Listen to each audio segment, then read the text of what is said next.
Hello, and welcome to our webinar, YA Announcements. I'm Kelly Ferriera, Associate Editor for Books for Youth at Booklist. Before we begin, I'd like to go over some technical details. Links to today's slide presentation and title list were included in the reminder email you received from Zoom 1 hour ago. To download them, please open that email, scroll to the bottom, and click on the links located there. You can also download the slides and title list by typing the URLs on this screen into your web browser. If you have any trouble accessing these materials, please contact us at webinars@booklistonline.com. The audience is in listen-only mode, but we welcome any questions you may have. On the bottom of your screen is a toolbar with a button for Q&A. If you have a question or need technical assistance, simply click Q&A and type your message into the box that appears. We will do our best to respond to all tech-related questions, and we'll pass along all other questions to today's panelists so they can follow up with you after the webinar. Booklist offers closed captioning on all webinars. To enable or disable captions on your screen, please look for and click the Captions icon on the toolbar mentioned earlier. From there, you can select Show or Hide Captions from the menu that appears. If you choose to enable subtitles, you can adjust the size of the captions at any time by selecting Caption Settings. And finally, Booklist expects all participants to maintain an atmosphere of respect and fairness. Anyone who violates this standard of behavior, including engaging in any form of harassment, may, at the discretion of the organizers, be immediately removed. Today, we have the pleasure of hearing from Sam Devoda, Marketing and Sales Manager, and Stephanie Emin, Marketing and Publicity Coordinator, both at Penguin Random House Canada Young Readers. Emily Day, Library Marketing Manager at Macmillan, Maddie Hughes, School and Library Marketing Manager at Disney Publishing, and David Glover, Digital Sales Specialist for James Lorimer and Company. First, we'll hear from Sam Devoda and Stephanie Emin. Sam is the Marketing and Sales Manager of School and Library at Penguin Random House Canada. Since 2017, she's worked in both marketing and publicity for young readers' titles at PRHC and is now exploring the world of library sales, connecting with librarians and wholesalers across Canada, as well as at trade shows in the US, unless she's traveling for a concert. Stephanie is the marketing and publicity coordinator at Penguin Random House Canada Young Readers. She loves to read romance novels and bakes far too many cookies in her spare time. She's also worked as an indie bookseller and is a dog person. She lives in Winnipeg, Manitoba. Thanks for joining us, Sam and Stephanie. Thanks, Kelly. Hi, everyone. This is Sam speaking. Thank you so much for tuning into the webinar. Let's get started with the next slide. I'm hoping the series is already familiar to you, but we can't talk about YA from Tundra without mentioning our New York Times bestseller, Iron Widow, and the sequel, Heavenly Tyrant. For those of you who don't know, the series is pitched as The Handmaid's Tale meets Pacific Rim, so basically taking down the patriarchy, but also giant robots. It's set in an alternate China and is inspired by China's only female emperor, Wu Zetian. Since coming out in 2021, Iron Widow has appeared on a number of bestseller lists, including 40 weeks on the New York Times list, garnered multiple award nominations, including the Nebula Award, the British Fantasy Award, and the Locus Award, among others, landed on various Best of the Year lists, and has generally become a well-known YA sci-fi fantasy novel with an ever-growing fan base. With a feisty feminist heroine, a love triangle that evolves into a polyamorous relationship, and mecha, aka giant robots, straight out of an anime, Iron Widow has something for everyone. The much-anticipated sequel, Heavenly Tyrant, came out last December and instantly shot to #1 on the New York Times list as well. Picking up right where Iron Widow left off, Heavenly Tyrant introduced a new dangerous enemy, a pantheon of gods, and a heroine bent on revenge. Both books tackle politics and war and feature diverse characters with LGBTQIA+ representation, and readers can't get enough. Pick up the series if you like your alternate history with a dash of sci-fi and a sprinkling of violence. Hello everyone, Steph here. If you're anything like me, then you're also obsessed with anything and everything romantasy, in which case I've got the series for you. Taking place in an epic and cruel medieval fantasy world, the Fractured Kingdom series stars a girl who yearns for freedom and a handsome thief who must go on an adventure that will change the course of their history. In a world where the stakes are high, the banter, humor, and hope of the story will perfectly balance its darkness. This series is perfect for YA and adult readers and will be a great addition to classrooms and libraries due to there being no open sexual door content, but sexual tension galore. Having originally been published in 2013, the series has been updated and revised for a brand new audience, with a spirited, uncompromising, and rebellious heroine and a hero with a chest that actively repels clothing. You're in for a blend of romance, fantasy, and adventure that will ensnare readers' hearts and imagination. This series is perfect for fans of Stephanie Garber's Once Upon a Broken Heart and Leah Bardugo's Shadow and Bone. We know readers hate cliffhangers, so we've got you covered. We've fast-tracked the publication schedule to get these books in your hands as fast as we can. Prophecy, the first book in the series, was released this past January. The sequel, Odyssey, was released in May, and the final book will release September 23rd. So what are you waiting for? Add the Fractured Kingdom to your TBR today. As someone who still can't get over the Doctor Who finale a few months ago, I'm getting my sci-fi fix with Titan of the Stars, the latest book by bestselling author E.K. Johnston, pitched as Titanic meets Aliens. Celeste is an apprentice engineer on the new Titan ship heading to Mars. Dominic is the son of the Titan's owner, and they have no reason to interact, until the ancient aliens who are on display in the ship are let loose in an act of sabotage, and Celeste and Dominic have to work together to save the other passengers. Titan of the Stars has received 3-starred reviews so far from outlets including Kirkus, Shelf Awareness, and The Horn Book, with Kirkus calling it riveting and thoroughly enjoyable. And we know that genre fiction is a big hit with the YA crowd, with fantasy, sci-fi, and horror constantly popping up on bestseller lists. In Titan of the Stars, we get a healthy dose of disaster, paranoia, and alien encounters, alongside discussions of class struggles. Be warned, it all comes to a crashing close with an intense cliffhanger that will have you breathlessly waiting for the sequel, currently scheduled for release in 2026. You may recognize author E.K. Johnston as the name behind the best-selling Star Wars Ashoka novel, as well as acclaimed books The Story of Owen, Exit Pursued by a Bear, and Aetherbound, among others. She's well-versed in all things sci-fi and fantasy, and it's no surprise that Titan of the Stars brings together all the best tropes of those genres. I'm a sucker for a fairy tale story. Just ask any of my friends. Nothing will hook me into a story faster than the protagonist made a deal with a fae, let alone a fairy king like the protagonist in our next title, Nettle. Nettle, a wild misfit in the human world, must make a pact with the fairy king to try and save her beloved grandmother who is fading in her own world. Heal her grandmother in exchange for completing 3 tasks. She agrees, not realizing that deception lurks around every corner and that she has been tricked. Oh, a tale as old as time. Nettle is the first book in the Fairy Realm series, with the second book, Owl King, releasing spring 26. Although it is a series, both books can be read as standalone, as 2 separate stories set in the same dark, foreboding fairy world. This series is perfect for fans of Margaret Rogerson and Holly Black. Dark academia is still very much having a moment, so if you like your boarding schools with a touch of Lovecraft, the After Dark is for you. Evie starts the school at Northcroft, an elite boarding school with a deadly secret. There she meets the magnetic Holland, and the two slowly become obsessed with each other, just as the shadows around the school start getting darker and more dangerous. A long-established but crumbling boarding school, a creeping darkness both outside and within, and underlying sexual tension all combine to create a stunning story, perfect for fans of Aaron A. Craig and Crystal Sutherland.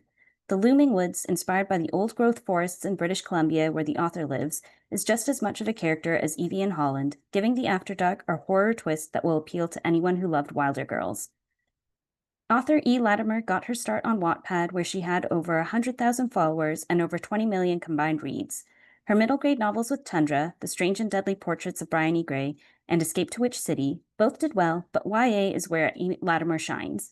The After Dark doesn't hold back from exploring violence and obsession while keeping the tension high for readers who like a combination of romance and horror. In Canada, Joel A. Sutherland is known as the Master of the Maccabee. Having gained his popularity from the Haunted Canada series, his stories have haunted kids' dreams and frightened bonfires for years. His work has been praised by Goosebumps author R.L. Stine. Joel debuted his first YA novel, House of Ash and Bone, in 2023, with his latest YA horror, The Whisperings, having released just this month. Although both books are YA, House of Ash and Bones is the perfect Next read for readers of Goosebumps looking for something a little darker, whereas The Whisperings doesn't shy away from gore and terror. It's perfect for a YA crossover horror reader. If you like your stories a little bloody, then The Whisperings is for you. Joanna's father has what he calls the Whisperings and will do anything to protect his children from the horrors that torment him. When a near-death experience awakens the Whisperings in Joanna, she soon realizes her family isn't the only family living in the house. The Whisperings is perfect for fans of Kendar Blake's Anna Dressed in Blood and Leslie Sambury's Delicious Monsters. Joel's debut is a story about a family who inherits an old house and begins to be haunted by a 300-year-old dead witch with plans to ensnare them and consume them in order to rise from the dead and live again. Who wouldn't want to move into that house? House of Ash and Bone recently released in paperback with a new cover, one that I can personally say gives the unshakable feeling of being watched. We have signed Joel A. Sutherland bookmarks available. Please email Sam if you'd like to request any. Unlike Steph, I'm not a horror fan at all, but I'm willing to read outside of my comfort zone when it comes to trans horror. And who better to turn to than Matteo Alcirilli? With the success of last year's debut, Lockjaw, and a new book coming out this fall, Matteo is well on the way to joining the likes of Andrew Joseph White and Ryan LaSalle's The Honeys. In Lockjaw, we meet Paz, who is determined to track down the monster hiding under town, the one that killed her childhood best friend. With a crew of inseparable friends, shifting time frames, and multiple perspectives, Lockjaw is a small-town ghost story for fans of Stranger Things and Stephen King. It received 2-starred reviews, one from Publishers Weekly and one from Bookpage, which called it a horrifyingly honest tale with a hopeful ending. Bad in the Blood comes out in September, and it has an incredible hook. In a world where magical beings are mistrusted and often institutionalized, a human brother and Fae's sister must team up to solve a bizarre murder. Set in the 1920s, this is a noir urban fantasy where Fae characters are a metaphor for neurodivergence, inspired by Matteo's own experience of being on the spectrum.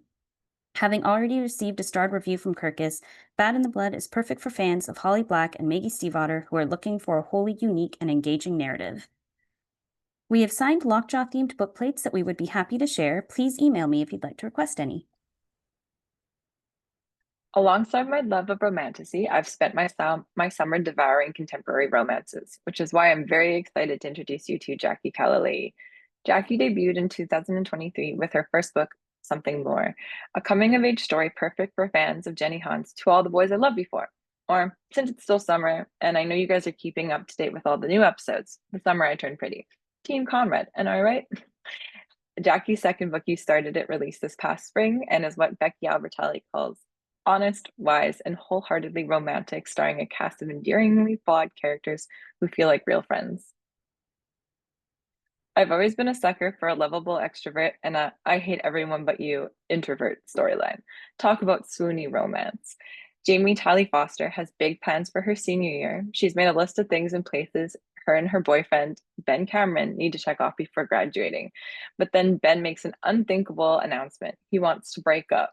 She's determined to get him back, even if that means fake dating the TikTok dancer, Axel Adelini. You know shenanigans are about to ensue. Jackie's debut, Something More, is the perfect book for autumn lovers, especially if you're needing a break from the summer heat.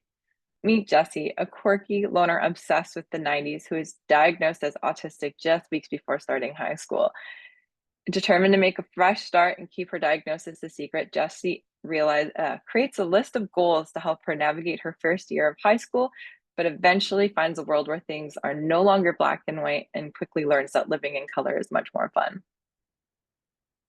We have You Started It signed book plates available. Please email Sam if you'd like to request any. In case no one's told you yet, 2025 is the 250th anniversary of Jane Austen's birth, so if you're looking for something to add to your next Austen-themed table, Emiko is your gal. Japanese-Canadian foodie Emiko considers herself a matchmaking genius and is eager to try her skills on the new girl in town. Plus, this distraction is infinitely better than answering hard questions like, what do you want to do once you graduate high school? But when her romantic scheming starts falling apart and she realizes she might have lost her own chance at love, Emiko has to rethink everything, including her future. As a Jane Austen fan myself, I'm always ready to pick up a retelling, and this Japanese-Canadian take on Emma is a great summer read. It hits all the beats of the original and also includes a highly relatable subplot as Emiko struggles to decide what her next step will be after graduation. Author Sherry Yugaki is an award-winning picture book author, and with this YA debut, she's poised to enter the rom-com scene with a sweetly sensitive love story. We have some sticker bookmarks for Emiko that we'd love to send your way. Please email me if you'd like any. This year, Tundra Book Group announced an Indigenous-focused children's imprint called Swiftwater Books, which is set to launch in spring 26. I'm extremely excited to introduce you to the first YA novel from the imprint, Here for a Good Time by Kim Spencer. Here for a Good Time is a coming-of-age YA featuring an Indigenous teen girl grappling with the effects of intergenerational trauma while navigating school, family, and young love. It is set to release March 10th, 2026. Here for a Good Time is perfect for fans of Cynthia Leitich-Smith and Angeline Bowie. And that's all from us. We'd love to stay in touch and talk more about all of Tundra's books this year. Please feel free to reach out to us via email or on social media. Thank you for listening, and thanks Booklist for hosting this webinar. Fantastic. Thank you so much, Team Tundra. Next, we'll hear from Emily Day. Emily is the library marketing manager at Macmillan. After receiving her Master of Arts degree in children's literature from Simmons University in Boston, she joined the Macmillan library team in 2017 and has been there ever since. As the department's YA specialist, she reads mostly YA, but also loves adult thrillers and romance. Emily was proud to be named a Publishers Weekly Star Watch honoree in 2019. Thanks for being here, Emily. Thank you, Callie, and thank you all for being here today. Really quickly, if you have any questions or you want to follow us online, here are all of the places you can do that. My email is on here as well. Feel free to reach out if you need anything. Next slide. If you are not already whitelisted on Edelweiss for Macmillan eGalleys, here's how you can do that. It's very easy. Just send an email to this email address on the screen and we will get you taken care of. And that's it. Next slide, please. All right. Oh, really quick, before I get started, you'll notice, not on this slide, but on some of the other slides, I have a little burst that says that there are physical ARCs available. Those are the ones where I do have a limited number of physical ARCs. So if you are interested in any, just shoot me an email after this and I will get you taken care of. Okay, so my first book is Under a Fire Red Sky by Geraldine McCaughren. This and Geraldine's previous book, Where the World Ends, was a Prince Honor. Her latest novel is set during the London Blitz. With World War II on their doorstep, the children of Greenwich, England are being evacuated. But on the train meant to take them to safety, 4 of them decide they're not quite ready to leave. So they climb out the carriage window just in time and forge an unlikely friendship. Together, the 4 friends roam the streets of London, discovering their resilience amongst the secrets of the city. This is beautifully researched and full of both heartbreak and hope. It's an immersive and unforgettable celebration of friendship during even the darkest of times. Next slide. Where There's Room for Us by Hayley Kiyoko. This is Casey McQuiston meets Bridgerton. It's a breathtaking YA queer Regency romance by the #1 New York Times bestselling author, Kaylee Kiyoko.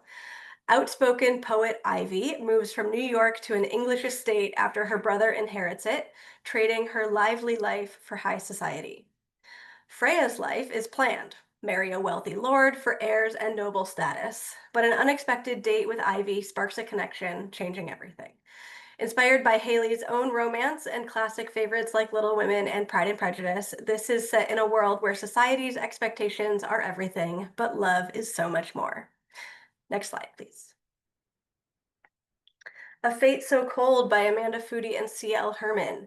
In Alderland, nothing is feared more than winter. For 6 brutal weeks, winter rages, destroying towns and claiming lives. When Dominic and Ellery are chosen to be the 2 most powerful magicians in Alderland, they are faced with the responsibility of discovering an apocalyptic cataclysm and thwarting it.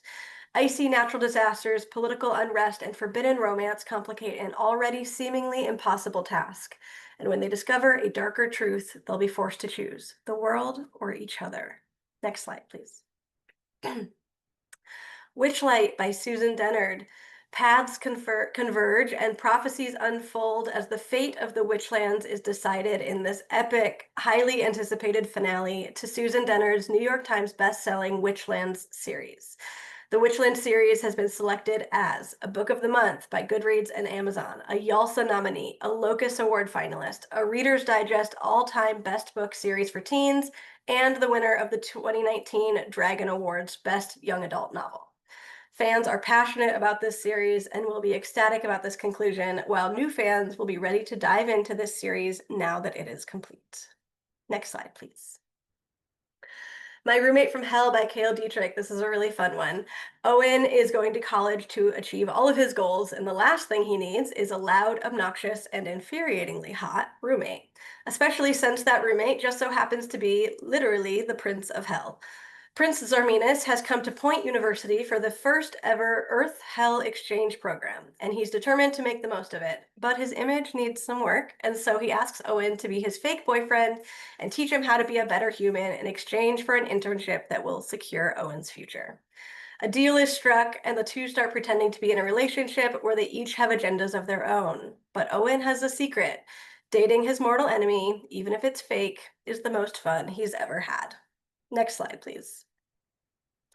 Break Wide the Sea by Sarah Holland. Annie Fairfax and her family of whale hunters have been plagued for centuries by a curse that slowly turns them into monsters each time they experience heartbreak. After Annie's parents die in a shipwreck, she's left with scales crawling up her arms and claws sprouting from her fingertips. Despite the love she feels from her fiancé, the curse is worsening, so she strikes a bargain. The curse will be lifted if she promises to end whaling forever. Annie must choose between saving herself and her family's legacy and hope it doesn't cost her everyone she loves. This is a really beautiful, high-concept romantasy with gripping adventure, dramatic twists, and deeply nuanced characters that will have you lingering on every word. It's perfect for fans of Fable, Once Upon a Broken Heart, and Heartless Hunter. Next slide, please. Persephone's Curse by Katrina Leno. Are the four Farthing sisters really descended from Persephone? This is what their aunt has always told them, that the women in their family can trace their lineage right back to the goddess of the dead. And maybe she's right, because the Farthing girls do have a ghost in the attic of their Manhattan brownstone who only they can see. When one of the sisters falls in love with the ghost and another banishes him to the underworld, the sisters are faced with even bigger questions about who they are. If they really are related to Persephone and they really are a bit magic, then perhaps it's up to them to save Henry, to save the world, and to save each other. With magical sisterhood bonds, this is the perfect blend of mythology and mysticism and a supernatural love story. This is truly stunning. Next slide, please. The Last Vampire by Romina Garber. Jane Austen-obsessed Lorena enrolls in a New Hampshire boarding school, hoping to find her own Mr. Darcy. But instead, she awakens William, the world's last vampire, from a 3-century hibernation. Clueless about the modern world, William relies on Lorena and enrolls in the school. He soon discovers he's his kind's last hope for a return to power.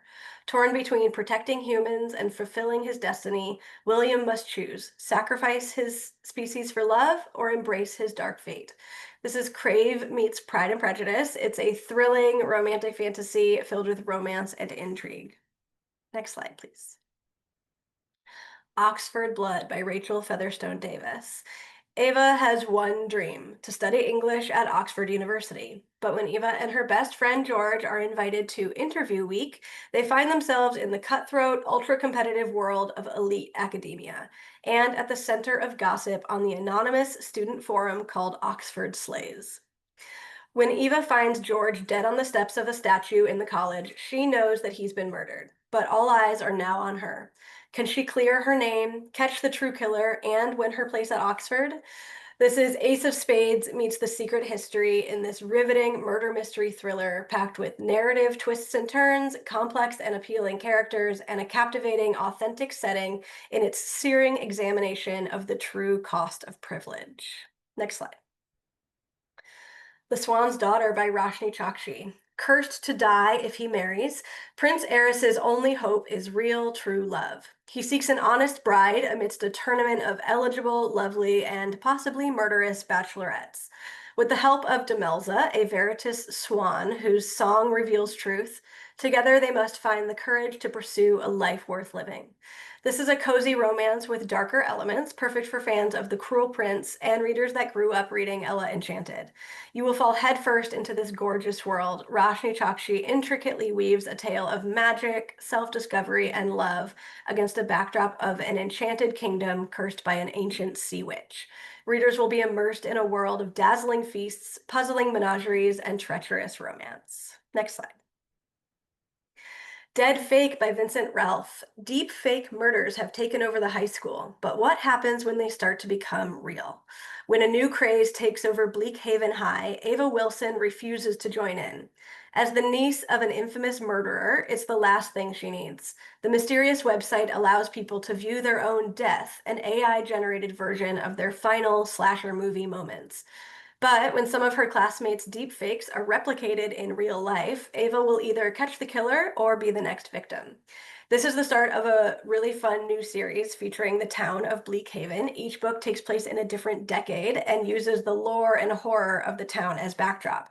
In addition to Dead Fake, the second book in the series, Night Terror, which is set in the 80s, will publish on the same day.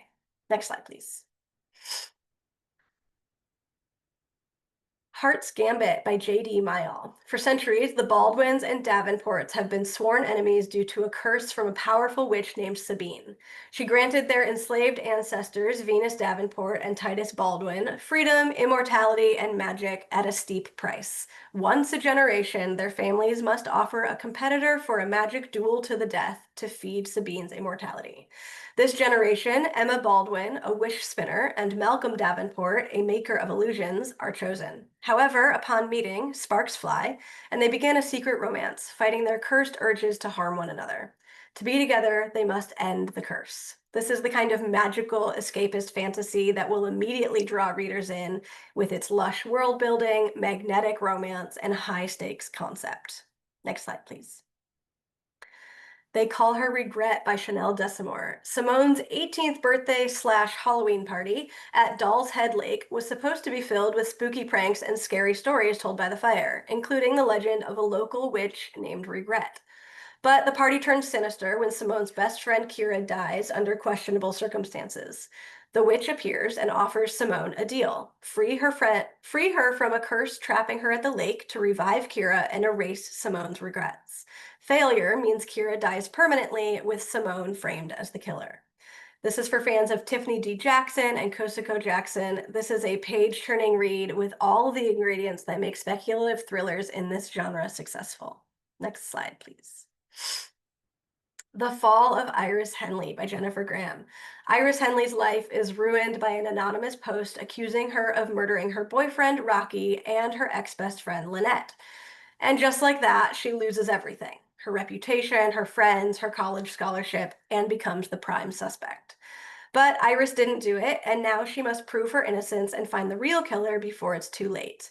Propulsive, sharp, and absolutely twisty, this YA thriller is unputdownable. And if you are a fan of Veronica Mars, specifically the Veronica Mars books that came after the TV show, this is written by the same author.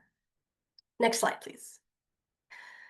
Midnight on the Celestial by Julia Alexandra. The exact spot where fantasy and horror meet is aboard the Celestial, a magical ship filled with nightmares that kill staff members after dark. Ro DeMarcus has the power to summon spirits, but when she fails a trial and is deemed too dangerous for society, she is sent to serve her punishment on board the Celestial, where she begins to dig into the ship's dark history. When she's wrongly framed for a murder, Ro must use whatever power she has to uncover the secrets of the ship before she becomes its next victim.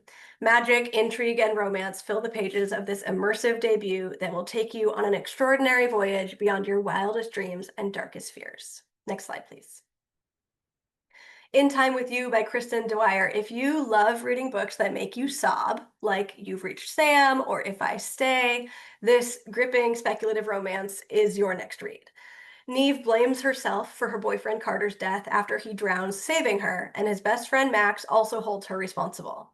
Seeking refuge from her grief and Max's accusations, she goes to stay with her very mystical grandmother. She then wakes up 1 year earlier on the first day of college. This time, she plans to save Carter, even if it means losing him in other ways.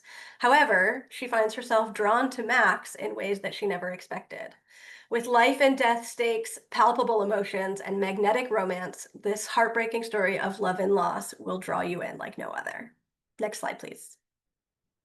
All right, and this is my last book for today, Deathly Fates by Tessia Sai. This is a sweeping debut inspired by the Chinese folk practice of necromancy. Priestess Kang Sayan, who guides the deceased, accepts a dangerous mission to save her ailing father, retrieve a missing prince's corpse from a hostile state for a generous commission. However, her reanimation talisman unexpectedly brings the prince back to life, but he needs to absorb life force to survive. She agrees to help him find and purify evil spirits for twice her original fee, and as they travel, encountering ghosts and spies, they uncover dark secrets about the prince's death that could threaten her father and their kingdom. This debut marries the lush romantic fantasy of a magic steeped in poison with the allure of gothic, horror-leaning fantasy like The Bone Witch. With a gorgeous world, high stakes, and a strong, sympathetic heroine, this has everything readers love about YA fantasy. Next slide, please. All right, that is it for me. Thank you so much for listening. And again, everything you need is on this slide. If you need to reach out or have any questions, just let me know. Thanks. Fantastic. Thank you so much, Emily. We'll next hear from Maddie Hughes. So Maddie is the school and library marketing manager at Disney Publishing, where she's been part of the same team since 2018. She is thrilled to be able to read and talk about books of all kinds as part of her job. Originally from Denver, Colorado, Maddie is now based in LA, where she loves to hike, knit, and of course, visit her local library. The floor is yours, Maddie. Thanks, Kelly. Hi, everyone. I'm so happy to be here today. As Kelly mentioned, I'm the school and library marketing manager for Disney Publishing, and I'm going to share some of our upcoming YA titles. Next slide. The Sacred and the Divine by Kate Christensen and Melissa Henderson. History, romance, and the occult come together in a mesmerizing tale of sisterhood, fate, and the darkness lurking in our world. The year is 1848, and Daisy Morgan and Avery Wolfson are skilled in the supernatural, particularly tarot readings. Daisy has insights about the future, Morgan has ties to the past, and Avery has a special connection to the present. Although Massachusetts is known for its hostility to such talents, the village of Redcliffe is eager to use the sisters' abilities for its own gain. But when the sisters accidentally unleash a bloodthirsty demon on their sleepy town, the lines between friend and enemy get blurred. Will Daisy Morgan and Avery escape unscathed, or is an unfortunate fate written in the stars? Next slide. A spin-off story to last year's Finding Famous, Candace Shalili returns to the Mashad family universe with Seeing Stars, another larger-than-life YA romance that brings reality TV down to earth. In this book, we follow the youngest sister, Mona Mashad, who has grown up on camera, her entire life being broadcast to the millions of viewers of her family's reality show. Because of that, she has vowed not to fall in love, because there's nothing more humiliating than having your heart broken on national television. But all of that is about to change when she meets two eligible bachelors, one the son of the President of the United States, and the other just a normal California guy. I really love this series because it gives the same like dishy aspirational stories from classic YA of the 2000s, like Secrets of My Hollywood Life and books by Melissa de la Cruz, but with a voice and a story that feels completely of the moment. Next slide. Wayward Gods is the sequel to YA romantasy Divine Mortals, which came out last year. This sequel brings more sizzling romance and epic stakes. Soothsayer Mona Arnett never even wanted a soulmate, and now she's been forced to marry the king, parting from the man she truly loves. Worse, though Mona has delayed the prophesied end of the world, she hasn't prevented it. The gods have turned their backs, the castle is besieged by demons, and Mona is the only one who can seek help. But who do you turn to when the world is ending and even the gods are powerless to stop it? To save all those she's come to love, Mona may have to become even more powerful than the gods. Next slide. Reasons We Break by Jasmine Cardeo. I do, of course, not have any favorites out of the books we published, but if there was one book I would recommend you move to the top of your TBR list, it would be this one. When I started reading this, I couldn't put it down. It's a swoon-worthy contemporary romance that also has high-stakes drama and a really compelling coming-of-age story. As long as Simran has known Rajan, her family and their tight-knit Sikh community has warned her away. She knows what they call him, especially since he got out of juvie, an addict, a gangbanger, a killer. But Simran can't believe Rajan is beyond hope. She's seen his thoughtfulness firsthand. He's the only one who's noticed the pressure she's under to be perfect and how close she is to breaking. So when Rajan's old gang tries to force him back in, Simran makes a desperate bargain. She'll become their bookkeeper to clear his debts and keep him out of prison. But Rajan won't leave her side while she works, and their forbidden attraction is becoming harder to ignore. Worse, there's a gang war brewing, and neither of them is likely to get through it unscathed, if they get through it at all. If you've read Jasmine Cardeo's debut novel, TJ Poor Has Something to Prove, you may recognize these characters, but it's a completely different tone. I really like to compare it to like a CW show in the absolute best way. Next slide. From the author of It Waits in the Forest comes It Lurks in the Night, Sarah Doss's next standalone supernatural thriller, a lush and evocative tale of the rot that grows at the heart of even the most beautiful places. All Maya Woods wants is to reunite her three best friends, Pearl, Erica, and Lystra, for one last epic boat trip to the islands around their Caribbean home before they all graduate from high school. But the girls are forced to make an emergency landing on Anado, an island avoided by locals and tourists alike because of the rumors of monsters and shadows that lurk in its depths. And their yearly tradition descends into darkness as Erica turns up dead and the girls are forced to leave her body behind. But 1 week later, Erica returns. Maya has questions. What happened that night on the island? And who or what has Erica returned as? Drawing from the darkest corners of Caribbean mythology, acclaimed author Sarah Doss delivers a supernatural thriller that blends cultural nuance with monsters that go bump in the night and that's sure to have readers on the edge of their seats. Next slide. The Ruins Beneath Us is the first book in a YA romantasy duology by debut author Sasha E. Sloan. It combines a compelling love triangle, luscious world building, and spellbinding magic to deliver everything romantasy readers crave. Young elf Lyria has spent her life in hiding while a dangerous war brews between the elven kingdom and the human world. Now 18, she's grown restless hiding on the outskirts of the forest that surround the human world, where she lives with her mother, a healer. One day, while her mother is away, Lyria hears a boy in the forest calling for help and rescues him from certain death. Unbeknownst to her, the boy, Finn, is the crown prince. Indebted to Lyria, Finn invites her to become the kingdom's royal apothecary. While in the kingdom, Lyria must hide her elven identity, while also, of course, butting heads with the palace's head healer, Cygnus. But when Lyria and Cygnus discover a sinister world hiding under the palace, Lyria must decide who she can trust.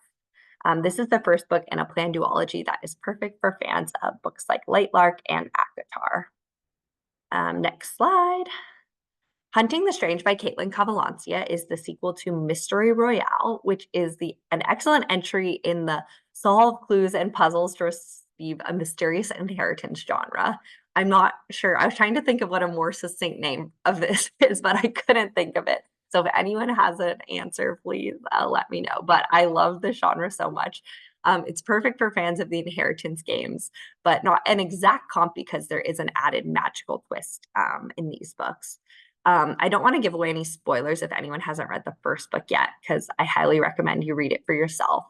But there's kind of a cliffhanger ending in the first book, and so this one picks up where that left off. And just suffice to say that there's more magic, puzzling questions, and an even deadlier mystery. Next slide.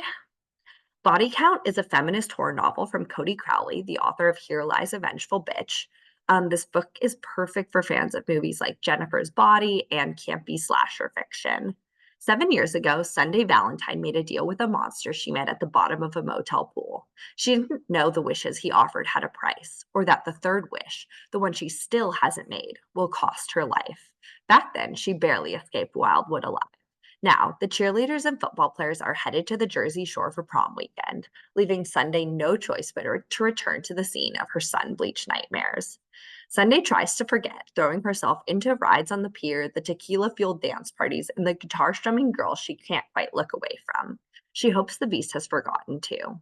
But she won't be so lucky, because Sunday still owes a debt, and whatever it takes, whoever he has to kill. This time, the monster's determined to collect. I absolutely loved Cody's first book, and I'm so excited about this one as well. She's such a fun and dynamic author and a really great follow on social media if you haven't already seen her. And her books are both very in keeping with the tradition of campy horror, but with fresh and modern themes. Next slide. In Between Days is the newest book from Cameron Garrett, author of Friday, I'm in Love and Positive. And it's a really beautiful and uplifting contemporary coming of age novel. When 17-year-old Mira Howard finds out that her late father was gay, a secret her mother was keeping from her, she reaches out to his boyfriend, Richard, hoping to learn more about her father's life. Grieving that she never got to connect with her dad about their shared queerness, Mira asks that Richard teach her how to be queer while she navigates a new crush on her coworker, which brings her out of her diary and into the real world. This is an epistolary novel told through diary entries, text messages, and book reviews. In Between Days is a story about queerness, grief, and families, both ones we are born into and ones we create, and is perfect for fans of Adam Silvera and Leah Johnson. Next slide. Switching gears a tiny bit, I just wanted to note 2 upcoming titles on our adult nonfiction list that I think might appeal to teens and YA readers as well, who might be interested in something a little different. In the bigger picture, the late producer John Landau, best known for his collaborations with James Cameron on Titanic and Avatar, shares behind-the-scenes stories about some of the greatest movies of our time and advice on how to live well while working in a notoriously all-consuming job. For him, that meant centering the things that mattered to him most, his love for his family and his dedication to his friends and creative partners. When he was diagnosed with a terminal illness, he decided to write his memoirs to pass on his stories and hard-earned wisdom, and this is that result. And I just think this could be a good book for kids who are interested in entertainment or like working in the film industry. Next slide. Unravel one of history's greatest mysteries in the spellbinding narrative exploring 3 leading theories of Amelia Earhart's tragic disappearance. In Lost, former National Geographic reporter Rachel Hardigan delves into Earhart's disappearance, introducing a host of eccentric characters who have become obsessed with finding the truth. Did the great aviator crash land near the Marshall Islands only to be captured by Japanese soldiers? Did she manage to land on Nikumaroro Island but die of injury or starvation? Or did she run out of fuel and crash into the ocean? As tantalizing new evidence mounts, Hardigan and her fellow investigators descend deeper into a world of conspiracy and obsession. Through its irresistible characters and prodigious research, Lost reveals not just why we remember Amelia Earhart as a trailblazer and adventurer, but why unsolved mysteries keep us forever searching for answers. Next slide. That's all for me. If you want to get in touch, please feel free to reach out via an email, which is listed here. And we also have several of these titles and other digital galleys available for request on NetGalley and Edelweiss. And if you're interested in print galleys, we don't have all of these available, but feel free to reach out and I'll see if I can help you out. Okay, thanks so much. Stellar, thank you so much, Maddie. Finally, we'll hear from David Glover. David is the digital sales specialist for James Lorimer and Company. Based out of Toronto, David has been in publishing for over 20 years and is still excited every time he opens a new book. Thank you for joining us, David. Hi, everyone. Thank you, Kelly. As mentioned, my name is David Glover. I'm from Lorimer Kids and Teens. Today, I'm presenting our fall list of young adult titles. A little bit about us, for those of you who aren't familiar. We were founded in 1970, and our children's program started in 1975 with a simple goal of getting kids reading, and we remain focused on encouraging youth literacy. We're an independent publisher based in Canada with offices in Toronto and Halifax. We're distributed in the United States by Lerner Publishing Group.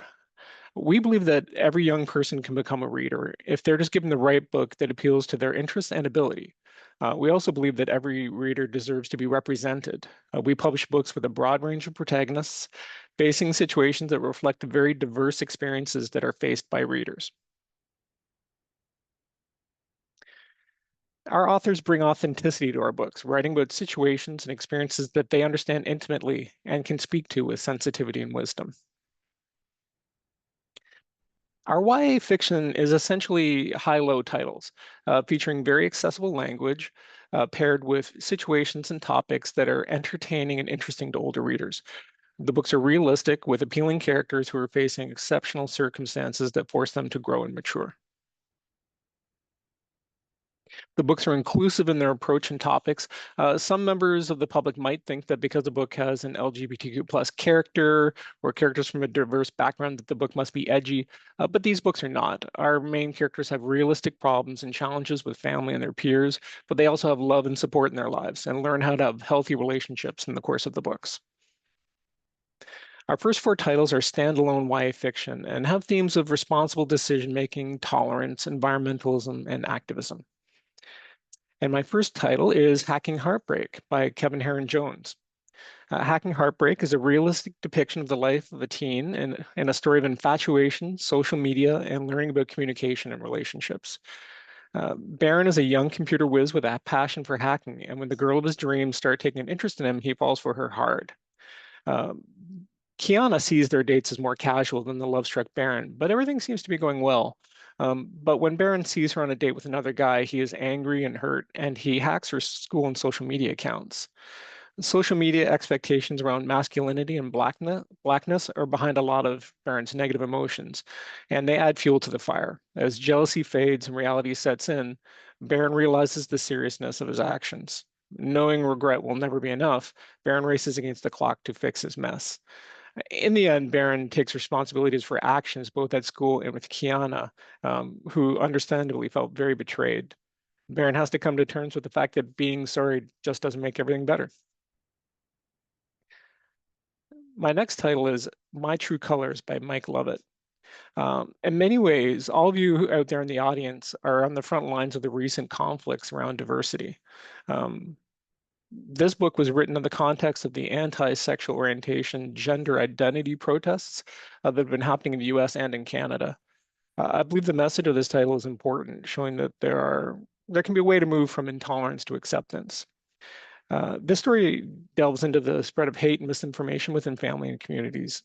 Jake is a lonely teen who's drawn into protesting against the LGBTQ community through peer pressure, and he's desperate for acceptance.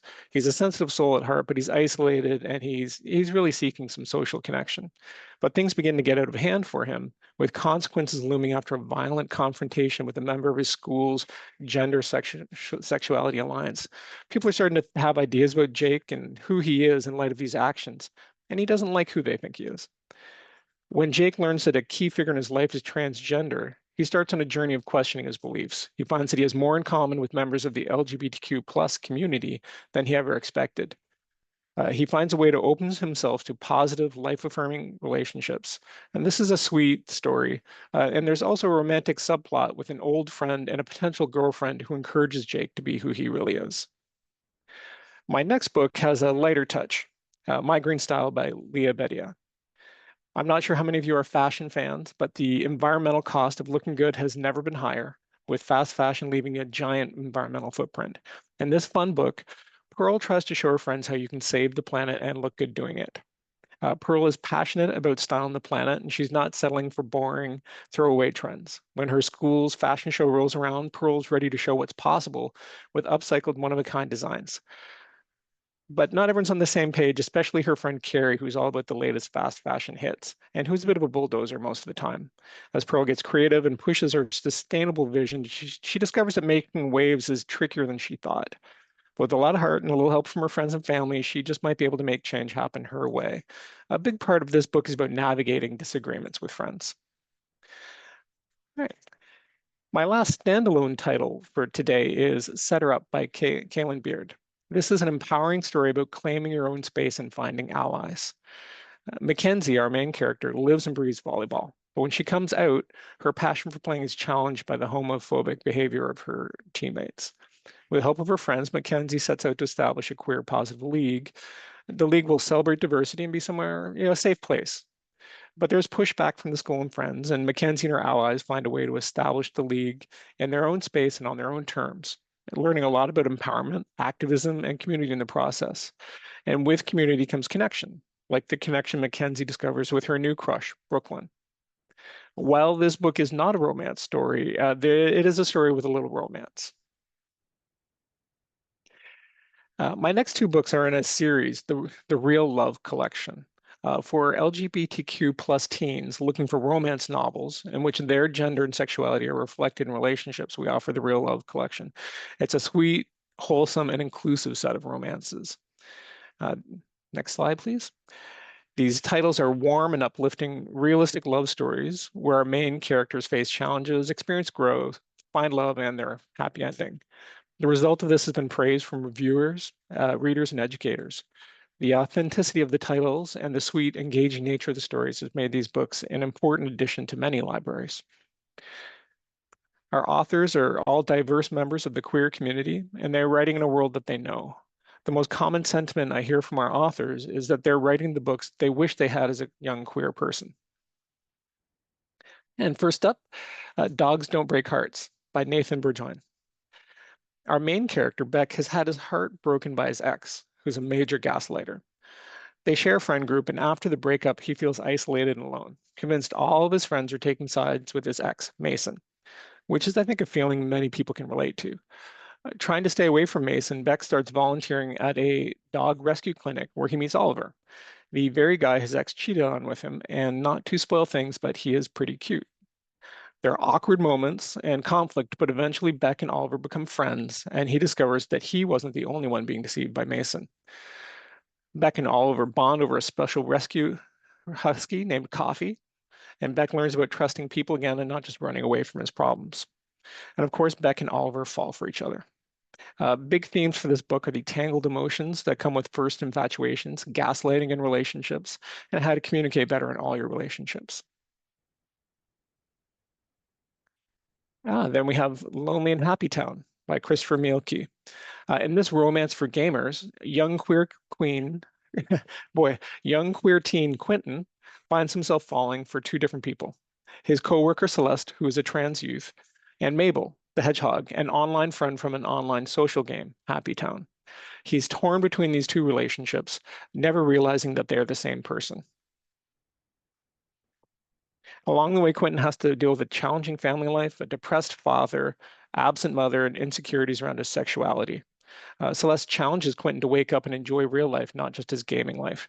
My favorite scenes from the book are the depictions of the online romance where Quentin and Mabel the hedgehog spend time together watching the digital sunset and talking about their feelings. As a side note, this book also has some realistic depictions of poverty that are dealt with in a way that humanizes and gives respect to the many people in our communities who rely on food banks. It ends with a beautiful romance and with Quentin growing closer again to his father. The author of Lonely and Happy Town, Christopher, is dedicated to showcasing growth, growth he badly needed as a young queer person who was in denial. In his stories, he wants to show characters coming into themselves and finding confidence, love, and acceptance. And behind this is a common idea that we want to show readers that it's possible to authentically be yourself and to be happy at the same time. You can explore more titles and recent titles in our True Love series here, just attached. And then we have a final look at our fall list for fall 2025. I very much appreciate everyone who's stayed to the very end of this presentation, coming at the tail end. If you'd like to learn more about our titles, you can find here. I've also included a link with sample chapters to every title that I've presented here today. Please visit us either at lorimer.ca or our good friends at Learner, at the Learner Publishing Group, and you can find out more about our titles. Wonderful. Thank you so much, David. And a big thank you to all of today's presenters. You all did a great job, and I'm super excited about all of these titles. So tomorrow, all attendees will receive an email containing links to today's slide presentation, title list, certificate of completion, and a video recording. For more about Booklist webinars, be sure to visit www.booklistonline.com/webinars, where you can view archives of past webinars and register for upcoming ones, like those you see here. You can also find out about the latest webinars on our social channels. You can visit us on Instagram, Facebook, LinkedIn, and now Blue Sky. And of course, Booklist 2025 Guide to Graphic Novels in Libraries is here. This year's special issue features articles on how to combat self-censorship, graphic memoirs for teens, readers' advisory tips, cat manga, and so much more. The digital issue is free and open to everyone on the Booklist website. Head over to start reading now. Thank you again for joining us for today's webinar. One more huge thank you to our panelists and to our sponsors, Tundra Books, Macmillan, Disney Publishing, and James Lorimer and Company. This concludes today's webinar. We'll see you next time.